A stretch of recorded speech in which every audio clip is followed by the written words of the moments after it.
I also want to thank you for possibly going over on time. I will read quickly, but I want to thank you for letting me go a little bit over if that's possible, because normally the time that was given to residents to discuss this was not awarded to us last time. Since we were denied that time to speak, I was hoping that I could read a couple of the statements now. I'm here because many people have reached out to express disappointment in the resolution of the City Council pushed through on May 5th. The resolution was passed without the support of the business community and without the public being properly aware of its existence. The statements I'm reading tonight are from people who felt strongly but did not feel comfortable speaking in front of the council tonight. Their absence does not represent indifference. Many of the things stated below are directly quoted from the May 5th workshop, council meeting, and the resolution itself. Mayor Gunderson, it was appropriate for you to write the letter, and I strongly disagree with some of it on there, but I do think it is appropriate for a mayor to write a letter, and they should feel free to do so. What I don't think is appropriate is the public resolution that involved almost none of the public. You said yourself that the business community was not aware of it, nor did they ask for it. And if our businesses weren't requesting it and the public wasn't aware of it, whose interest does the resolution serve? Councilmember Johnson, the workshop you stated you wanted to send a message to the governor that the cities are not happy. But outside of your own circle of friends, who have you talked to? How would you know that they weren't happy if there wasn't an open meeting for the public to attend and debate? Councilmember Morse, you admittedly said that the resolution smacks of disrespect for the person, but not for the office. You seem mostly concerned that there might be bad press. I agree with you that opening would be tiered approach. I agree with you on that. And someone who is the liaison for the White Bear and St. Paul Chamber, you knew that they wanted a slower approach, but you still voted for this resolution. Again, if the business communities didn't want this and the public didn't know about it, who are we representing? Councilmember Euchre, you simply wanted to push this through quickly because otherwise it would be 2 more weeks before the council could act on it. But what is the rush? Successfully passing a flawed resolution that was kept from the public is not what anybody was elected to do. And Councilmember Urban, this was all your idea. You wrote it and you were eager to point out how lifting the order would benefit you. Specifically, you stated, quote, "This doesn't fit with your way of life." In workshop, when the mayor asked you where this was all coming from, you replied that you have businesses that are tremendously affected by the state shutdown. I imagine you're talking about your own personal businesses, for instance, a bar in downtown Minneapolis, but you need to take that up with Minneapolis. You have cherry-picked the data and have advertised your selections as facts, but they are facts without context. What's most appalling is you seem to be using your position in Vadnais Heights to assist with your business, your own personal business in Minneapolis. I think you're doing this because then you can have your fight with the governor, but have the backing of our city. Except that you don't have the backing of the city. You didn't even ask us what we wanted. You stated you wanted this to move forward at the May 5th meeting because it was your intent to send a very firm message. But tonight, our town would like to send a message of its own. From a Vadnais Heights residence, Beverly Hall, she says no notice of the introduction of this resolution prior to the start of the meeting and no opportunity for the citizens to weigh in. This is important because there were comments made during the course of the council discussion asserting Vadnais Heights supported Mr. Urban's position. While various council members may have known residents who support it, I know several who don't. Nationally, polls have shown 70% of people supported their respective governor's stay-at-home orders. To my knowledge, there has been no local survey taken of the views of Vadnais Heights residents regarding the timing of reopening our city and/or state. Reasonable people can disagree about how to proceed in these uncertain times. Before a governing body represents a point of view to the governor, they should give their community an opportunity to hear from them before taking action on those citizens' behalfs, if they truly wish to represent that community. From Vadnais Heights resident Cindy Kolova, regarding the City Council resolution, the resolution sent to the Governor Walz contains some sensible points for reopening Minnesota. I believe Governor Walz continues to follow a course of sensible action, and the May 13th announcement of the lifting of the stay-at-home order and continued reopening of the business in a timely manner. The governor appears to be following the White House guidelines for reopening America again in the 3 phases, also following the CDC guidelines which you request in your resolution.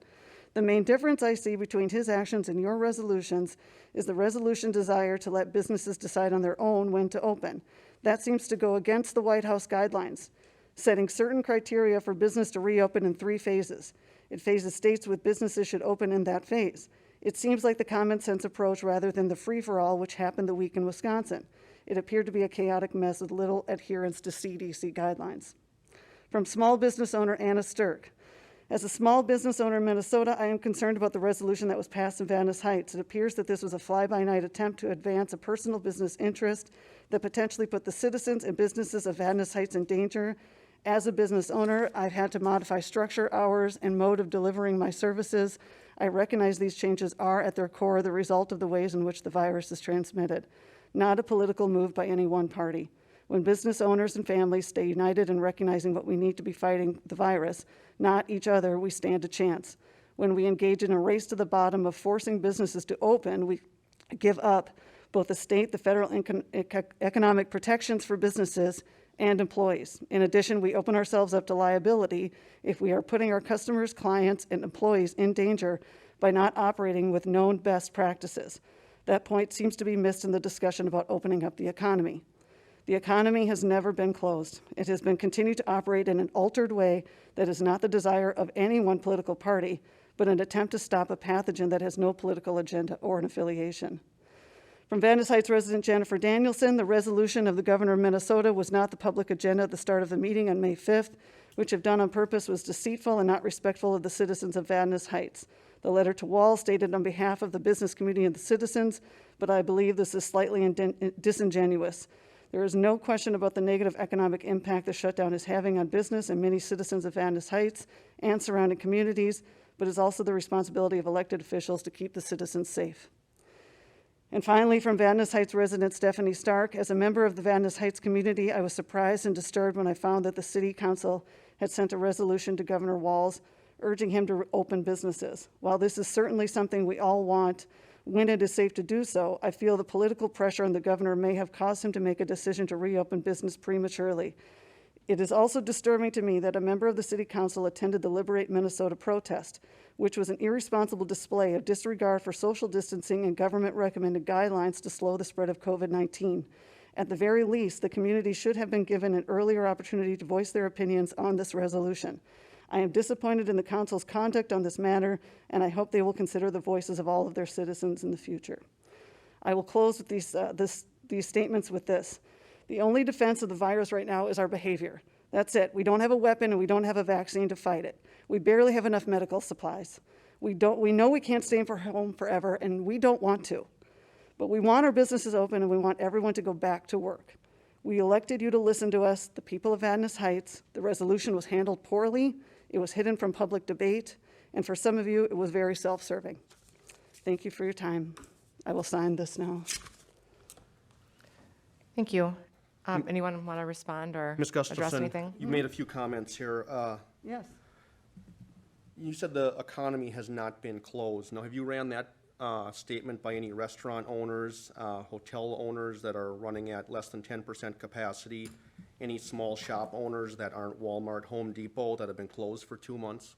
The economy is not closed. Their businesses may have been closed, but the economy is not closed. Over 70% of the businesses were deemed essential. Liquor stores were open, for crying out loud. Mm-hmm. So the economy is not closed. There is a particular business section out there that is suffering, and I get that. And I miss going to those places too, a lot. But I just don't think it's responsible to say that they should be the ones who determine when it's opened. We have to follow the CDC guidelines. And in all fairness, Governor Walz didn't either. Mm-hmm. And what facts did I take out of context? Well, a lot of them were cherry-picked. So you'll say, well, we now did 20,000 tests. But we never got to that. That was the goal. We were not there yet. The goal was 5,000. He was going to open the state up. That was his comment. His comment was the 5,000. Correct. But you wanted that open before. When you attended the protest, that was before that comment had been made. That's correct. That's what he wanted, and that's before it was He open. did want it open before, but his statement was his own words, give me 5,000 tests a day and I'll open the state up. The curve he exceeded that and did not follow through. Cases are still going up. The curve is not flattened. But under political pressure, I'm guessing he doesn't want to face the Supreme Court the way Wisconsin did. This is what happened. They lost constitutional issues as our they did. As our resolution stated, and the Supreme Court very strong opinion, 170 pages. I read it over the weekend, and a very strong opinion. Yes, I understand, and you do cite often Wisconsin, Florida, other states, but you don't live there. At least you don't live there permanently. In the United States, and so do I, sir. And we have the right to liberty, right to pursuit of happiness, right to assemble, right to worship. Correct, but it says life, liberty, and the pursuit of happiness, and it's in that order. It is not life, liberty. I don't think it's an either or. I don't either, but it's in a specific order, written in that way. Every word carefully chosen and written. Mm-hmm. life is first. Anybody who says they are value life should be very concerned that we've lost almost 100,000 United States citizens. Terrible. Very terrible. I agree. I agree. And, you know, in our resolution, since we found out who's most vulnerable, that's why we want to protect them. We want to protect them. You know, here we shut everything down. In Florida, they said, look, we're going to keep the beaches open, but they also mobilized the National Guard to go in and sterilize long-term care facilities. They have areas like the Villages in Central Florida, the largest elderly population in the country, and they haven't had near the problems. Here, we have 80% of the deaths, and here we've taken this blanket approach. Let's shut everything down. Let's not focus our efforts on those most vulnerable. Our resolution didn't say be irresponsible. Our resolution said let's target our resources and let's help the people that need to be helped. Sir, if those are your solutions for Minnesota because you value life and you don't want it to spread, then why aren't those the issues that you're fighting for? Why are the issues that you're fighting for to open up all the bars and restaurants? If you want the National Guard to come in and clean the long-term care facilities, I would support that. But that's not the resolution you put forward. The resolution does state that we now know 2 months into this, 2+ months into this, that we know who's at risk. I'm not at risk if I get this. Okay. Okay, and I feel that if I want to sit down and eat my lunch at a restaurant, that I should be able to do so. And that's been taken away from me, and people's businesses have been taken away as a result. And I'm not irresponsible because I want to be able to sit down and have my lunch. And if I get this virus, it's not going to harm me. Okay, 99.24%, this is the MDH, Jan Malcolm's number, have underlying conditions. The average age of the deaths are 83 years old. And I'm not saying that to minimize that. Nobody wants their grandma to die, okay? But it means we know who this is going to affect. And me wanting to go to a restaurant and eat is not putting myself at harm, and it's not putting fellow like-minded people at harm. And You understand that's reason, also not going against your constitutional rights, right? You understand that doesn't like infringe on your rights at all because you can't go to a restaurant and eat your lunch. It does. It does not. It absolutely does. It absolutely does not. It absolutely does. And, you know, right in the Wisconsin Supreme Court decision, you know, their exact wording in this was the power to confine law-abiding individuals, this is rather the opinion, the power to confine law-abiding individuals to their homes, commandeer their businesses, forbid private gatherings, ban their intrastate travel, and dictate their personal behavior cannot, in any imaginable universe, be considered a detail. This comprehensive claim to control virtually every aspect of a person's life is something we normally associate with a prison, not a free society governed by the rule of law. That's from the Wisconsin Supreme Court. Do you also understand, though, in the history of our country, we have had mandated quarantines, both in 1918 and in the Revolutionary War. George Washington freely gave up certain victories of battles because he didn't want to spread smallpox. So if you're going to claim liberty and patriotism and freedom and throw these words around like you're the only one that has it, you have to remember that that is not the history of our country either. So how long are you willing to live like this? I don't want to live like this ever, but until we have a vaccine and other people aren't affected. Look at the AIDS virus. There's never been a vaccine. It hasn't been cured. No, we think there's going to be a cure. The president's hopeful. He's maybe the only person in government that's hopeful when you listen to news conferences. But regardless of that, if it's 18 months, are you willing to wait 18 months under these circumstances? If there is some sort of altered way of having to live our lives and still be social and have connections to our friends and family and neighbors and even possibly go back to work, absolutely, I understand that it's not going to be normal. I just don't understand why you don't understand that. It's not going to be 2019. Because I'm not okay living this way. You know, I moved last month. But it's not always about you, sir. I'm not saying it is. I'm just saying that when I met my neighbor for the first time this spring, my new neighbor here in the city, and I wanted to go shake his hand and he runs away from me, you know. That's That's not the way I want to live. And I respect that. You know. Do you? Very much so. Nowhere in our resolution did it say the Ramsey County Sheriff's Department was going to go pluck somebody out of their house and drag them into a restaurant. It's just saying people have the choice if they want to. But you know that's not how the science works, right? That's not how the virus works, because every person who exposes themselves then exposes anybody they come in contact with. So you can't just say, well, if I want to be protected, I just won't go to a restaurant. That's one way to protect yourself, but it's not a foolproof way. The only way you can do it is by limiting the exposure to people so that they go out for essential things. If bars and restaurants can figure out a way to keep everybody safe, open them up.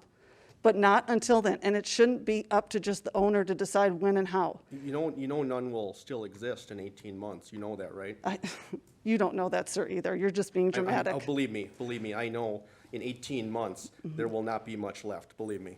Okay. Well, I disagree with you, and you don't have facts. That's just your speculation. But I'm just. Payroll checks have you signed? I'm sorry, what? How many payroll checks have you signed in your life?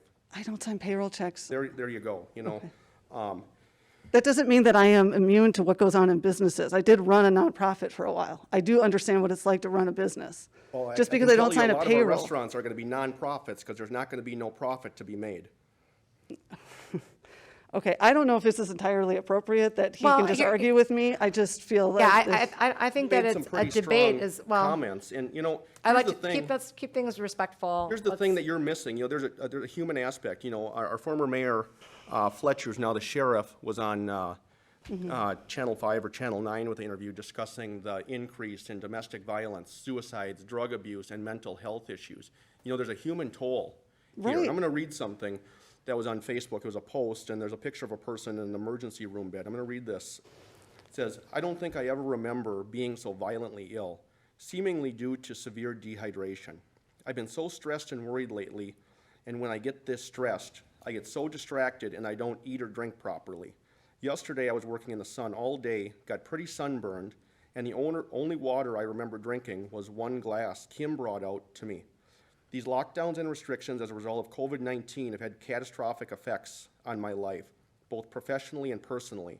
Last night I had an emotional breakdown. I try to handle the stress, but I haven't taken care of myself well. This morning I had a physical breakdown. I do care about the people dying and getting sick from this virus. I really do. But the repercussions of these shelter-in-place measures, in my opinion, are going to have a far more negative impact than government officials want to consider. Exhibit A, me sitting in the ER bed, all due to the stress caused by COVID-19. I do not have the COVID, but I am still a victim, and my heart goes out to all the victims whose livelihoods are needlessly being torn away." I You know, understand, but there's victims of this that don't by your have. own words, you have now said an opinion piece from Facebook, and that's Not what an you're opinion, reading that's to a me. person who I have a picture of here that goes with it. Who sitting in an used the words emergency "in room my bed. opinion." So an opinion piece on Facebook is what you're quoting to me right now at a city council meeting. That there is a human toll to this. I understand And those there's are a human people. toll. Those are people in our community. Those are our neighbors. Right. And that's why I support healthcare that actually funds mental health. Do you? I support people not being in the hospital due to mental breakdowns. I support not having people wondering that once the moratorium on paying rent ends and they can be kicked out of their house since they haven't paid in 2 or 3 months, that they're going to be on the streets. Sir, Okay? who doesn't support that? Everybody supports that. It's the way that you went about it. Okay. That is Those why people I'm wanna here go today, is back the to way that work. you went about it. People want to go back about their lives. They want to do it safely. They want to do it responsibly, but they're not interested in living in a prison-style setting Nobody's setting in a for the next prison. 18 months. Nobody's in a prison. Can I just interject? Close. I know that other council members have some things to offer, and I appreciate you coming in, reading the thank comments you. of your neighbors. I really do, because it takes courage to come up here and offer a counter view to what happened. with I the would also like to resolution. say that I have a lot of respect for you for reading through the workshop notes and the city council meeting, for toning down some of the rhetoric and the language, and I appreciate that. Thank you. Because- I want to make sure that everyone has a chance to respond. And the reason that, normally you're right, we do limit the time, but Mm-hmm. I think that, again, I stand by the vote that we took last week. I don't know that putting this out on social media was a good idea, because I think what that resulted in was a lot of neighbors arguing with neighbors. And that there's clearly very passionate feelings about this on both, both opinions of, we should, it's kind of a no-win. So I think that's disappointing that this turned into a really divisive issue in our community. And But I I think, you agree. know, we need to all understand that we have differing viewpoints, and I appreciate you coming with the message from neighbors that we're, for whatever reasons, not wanting to come. And I think if other folks want to say anything, I just want to keep things respectful. And Councilmember Johnson. Well, I want to thank you for coming in too. I because, appreciate it. Thank you very much. It takes a lot of courage, and you've held up very well, and you stated you. yourself very, very nicely. So Thank you. I appreciate it. thank you for coming. You did mention that I commented about businesses. I'm retired. A big part of my life was eating at restaurants, and Mine too. So my comments were typically I'm doing a lot of takeout, and the local restaurants around here. I have talked to them, and a lot of them are struggling. So that was my comment, that Okay. there were businesses that one lady said, I don't know if I'll be able to pay the rent to the strip mall. So that was the basis. Now, was it scientific? No. Could I talk to some of the salons and hair? No, I couldn't because they were closed. So I did have a basis for some of my comments, but you did very well. And Thank you. And in the case of the proclamation, you know, we usually we don't see a lot of the things on our agenda typically till Friday when we get the packet. And yes, it wasn't on the agenda. We'd been bouncing it off for a couple weeks, but it kind of came to a head, and it got on. We didn't think maybe that it would be quite as divisive as it is, and people's comments. So I apologize for that. But again, thank you for coming in. You presented yourself very well, and I appreciate your comments. Thank you. I appreciate your comments as well. Thank you. Anybody else have anything that they want to address? I do want to say one thing again. I paid attention to the stuff that folks say on social media, and I agree with you. A lot of neighbors think that was very irresponsible, and a lot of neighbors are saying good job. And again, that just illustrates the divide. And when you're here as a council member, you do your best to try to make decisions that you think are representative and are beneficial to the city. And sometimes we hit it out of the park, and sometimes maybe we get it wrong. And I think that it's important to understand that when people say, oh, you don't listen and you don't hear, you're not our voice, that there's always another voice. So it's a challenge. Yeah. You know, I think one important thing for me with the resolution was that we weren't encouraging anyone to be unsafe. And I think when I was reading through a lot of the comments on social media, there was a lot of that, like how irresponsible that they would tell businesses to just open up. That was not what we said at all. So I think your letter didn't say that. Again, I thought your letter was very appropriate, but the resolution left it up to the owners, the business owners to decide. Was that correct? It was a strong encouragement to the governor. Yeah, it was per CDC guidelines as well that we added to it. Tiered approaches have been mentioned before. Sure, which I agree with Types as of well. businesses and Yep. things that they have. But I Right. think the idea is, people talk about partisan this, partisan that. No, it's, you know, when people ask me, are you Republican or Democrat? Hey, I'm American. You're American. We're American. Yep, same. And so there's some issues where I'm one way and the other, really. I'm just like anybody else, more than likely, on that. Right. But I think a balanced approach, and I'm liaison for the Chamber of Commerce as well, for White Bear Lake Chamber of Commerce and also St. Paul, but mainly with White Bear. I work at a bank. I'm a banker in White Bear Lake. Nice. And kind of working with that. I work with business owners all over. I'm very worried Yeah. about especially the hospitality industry and the people that I work with on that.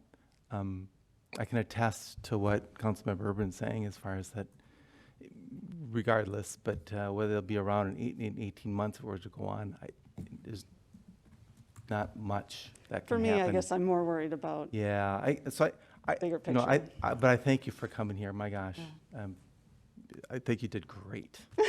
Thank you and very just much. I held up very appreciate that. well. You brought up some really good points thank you. all the way through Thank on you. it. So thank you very much. I appreciate it. Thank you.